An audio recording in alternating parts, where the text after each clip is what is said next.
তো এই গাইস, কি অবস্থা তোমাদের? আজকে কোথায় যাচ্ছি, কি করব, সবকিছু তোমাদেরকে ঘুরিয়ে দেখাবো।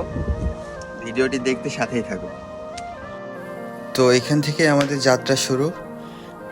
খুবই সুন্দর একটি রোডটা কিছুদিন আগেই হয়েছে। দুই পাশে শুধু সবুজের সমারোহ, এবং দেখতে দেখতে আমরা চলে আসলাম জামজামি বাজারে। তারপরে হচ্ছে সোহাগপুরের মাঠ, যেটাকে যমুনার মাঠ বলে সবাই চিনে। এটা রাত্রে খুবই ভয়ানক এই মাঠটা। তো আস্তে আস্তে আমরা এগোচ্ছি আলমডাঙ্গার দিকে। এখনও যমুনার মাঠে আমরা অবস্থান করতেছি। আলমডাঙ্গা উপজেলাধীন সোহাগপুর এটি। তো আমরা আলমডাঙ্গাতে প্রবেশ করলাম হাউসপুরে। এখন চারতলার মোড়ের দিকে আমরা যাচ্ছি। তো দেখতে দেখতে আমরা চারতলার মোড়ের প্রায় অনেক কাছাকাছি চলে আসলাম।